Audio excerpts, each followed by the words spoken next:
Halo rekan-rekan pemuda, kembali lagi dalam acara Youth for Christ bersama saya, Penatua Abdi Sabda Wineda yang sedang melayani di GKI Samanhudi. Rekan-rekan, sebelum kita membaca dan mendengarkan firman Tuhan, marilah kita bersatu di dalam doa. Mari kita berdoa. Allah Bapa Sorgawi, sungguh kami bersyukur Tuhan atas pimpinan dan juga rahmat yang datang daripadamu. Kami hendak belajar, mendengarkan firman-Mu, pimpinlah kami di dalam roh-Mu yang kudus yang menyertai hati dan pikiran kami, sehingga firman-Mu tidak hanya kami dengar dan kami baca, namun menjadi pedoman, menjadi hal yang menopang kehidupan kami, menjadi cahaya di tengah kegelapan. Kami siap Tuhan untuk membaca dan mendengarkan. Di dalam nama Tuhan kami Yesus Kristus kami berdoa, amin.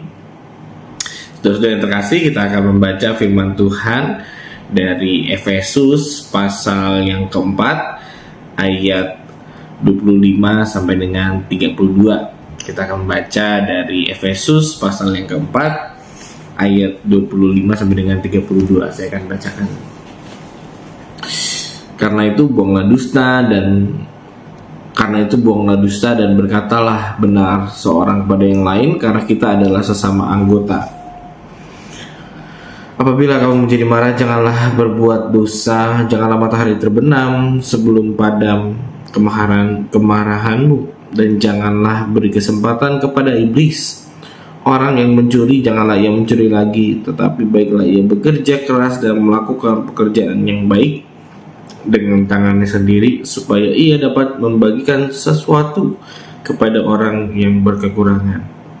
Dan janganlah perkataan kotor keluar dari mulutmu, tetapi pakailah perkataan yang baik untuk membangun di mana perlu, supaya mereka yang mendengarnya beroleh anugerah.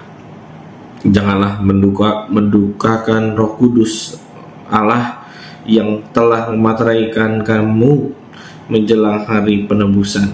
Segala kepahitan, kegeraman, kemarahan, kegaduhan, dan fitnah hendaklah dibuang dari antara kamu. Demikian pula segala kejahatan.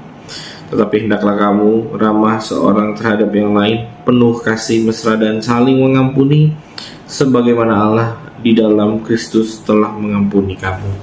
Demikian pembacaan firman Tuhan yang menjadi fokus ayat pada hari ini, terdapat dalam Efesus 4 ayat 31 yang berbunyi, segala kepahitan, kegeraman, kemarahan, kegaduhan, dan fitnah hendaklah dibuang dari antara kamu, demikian pula segala kejahatan. Youth, tema kita pada hari ini adalah membuang segala kejahatan.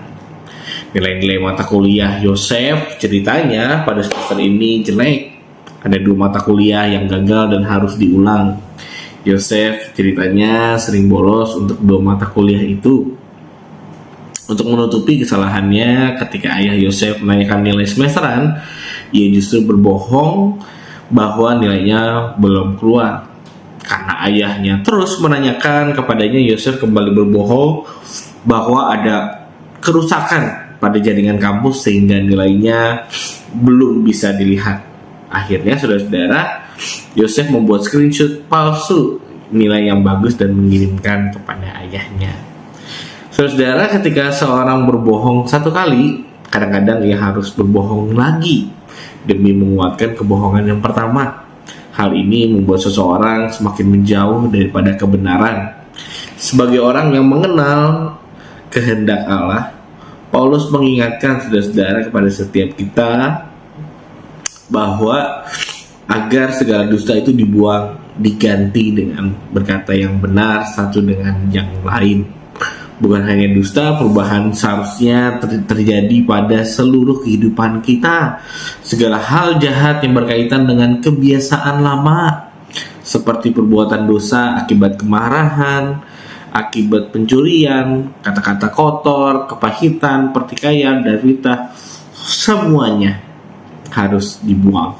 Sikap negatif yang merusak hubungan digantikan dengan sikap yang ramah, penuh kasih dan pengampunan, karena setiap kita telah menerima anugerah terbesar daripada Kristus.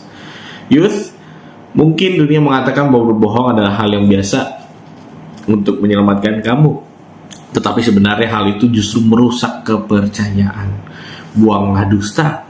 Segala kata-kata kotor dibuang dan segala kejahatan yang muncul karena kemarahan, sakit hati, dan kepahitan, marilah kita buang.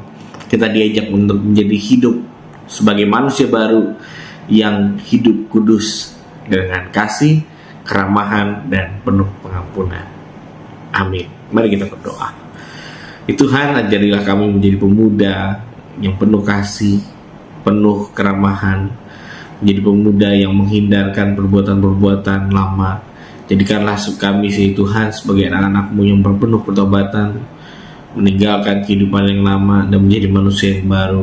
Pimpinlah kami selalu dalam Roh-Mu yang kudus, karena kami yakin dan percaya Tuhan yang memimpin dan menyertai selalu. Kami berserah penuh Tuhan padamu, karena kami yakin dan percaya dalam setiap pergumulan dan pekerjaan kami, Tuhan yang selalu memimpin kehidupan kami. Di dalam nama Tuhan kami Yesus Kristus kami berdoa dan mengucapkan syukur. Haleluya. Amin. Demikian Live for Christ pada hari ini. Sampai jumpa. Tuhan Yesus memberkati. Jangan lupa like, komen, dan juga subscribe. Bye.